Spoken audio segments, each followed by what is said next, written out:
שלום יקרים ויקרות, איתכם הדר צ'קון, חוקרת עצמאית בתחום הדחקה של בירוקרטיה ויועצת להימנעות מעימותים, ואתם מאזינים לפרק מספר 101 בפודקאסט אבילי המחר.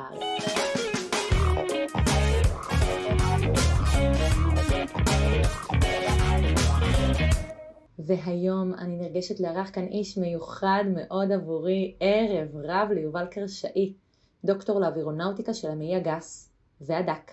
ויועץ זוגי לחיות מחמד בקשר פוליאמורי מאפשר. שלום יובל קרשאי. היי הדר, יש לי תהייה.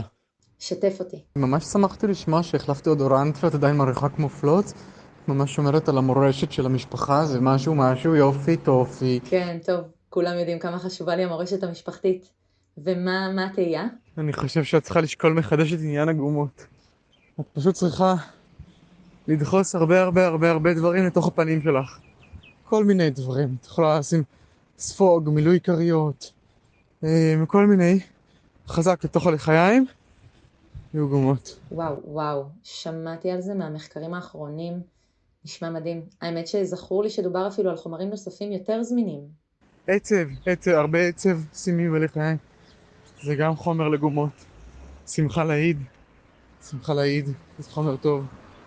לגומות. שנאת חינם. גם. הבנתי גם שאלה טכניקות של העת האחרונה שהצליחו לסחוף הצלחה מסחררת. שתדעי שהמטופלים שלי נרפאים מאוד מהר בטכניקה הזו. פועלך מרשים, דוקטור קרשאי. הייתי שמחה אולי קצת לשמוע על התחושות היום, במלאת 30 שנים לחייך העלובים. וואי, עינוי זה המילה הנכונה. ממש תחושה של עינוי שאין מה לעשות איתו.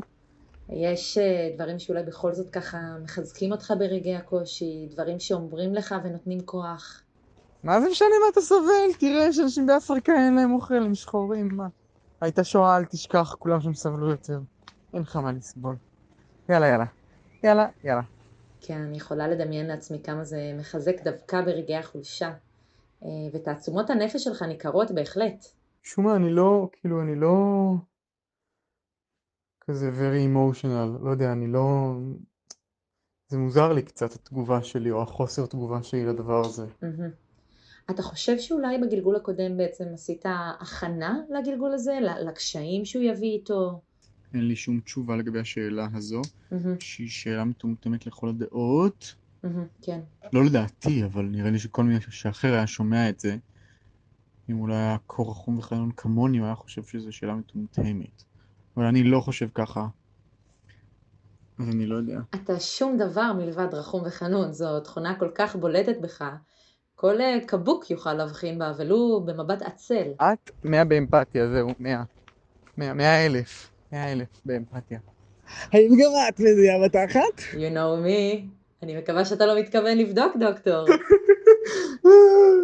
וואו, איזה אירוע פולשני זה. היינו כחולמים. אוי, כשהחלום עדיף על המציאות. תראה, אחרי הכל אני מקדימה אותך ב5 חודשים מלאים, אתה יודע, יש כאן אנשים שעמוק על תוך 30 שלהם, אז רק דמיין לך את העינוי. תודה על הכניסה לפרופורציות, ממש נחמד לראות מישהי שסובלת יותר. זה בהחלט גורם לי להרגיש כאילו אני לא סובל כלל. כל אחד יודע את החוזקות שלו.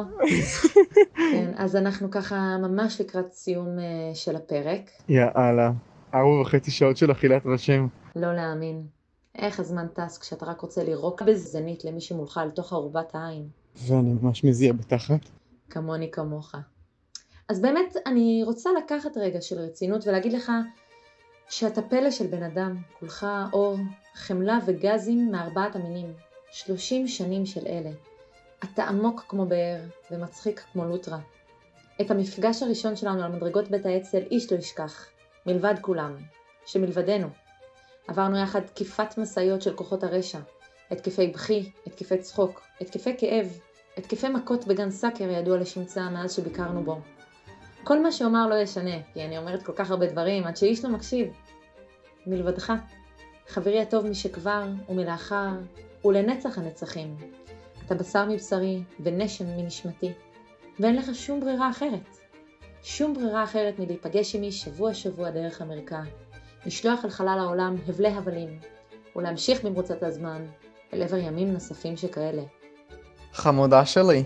אבל אני רוצה להגיד לך שאני מאוד מאוד אוהב אותך, והיה לי מאוד נעים לפגוש אותך הבוקר ותן לך נשיקות באוויר. מאוד מאוד הרבה. הנשיקות שלך באוויר הן כחמצן בריאותיי. דוקטור יובל קרשאי, אני מודה לך על הזמן ועל היותך. וגם אני אוהבת אותך. תודה לכם יקרים ויקרות שנשארתם איתנו עד סוף הפרק. מקווים שהפקתם בזבוז זמן צרוף. ומחכים לראותכם בפרק הבא שלעולם לא יצא.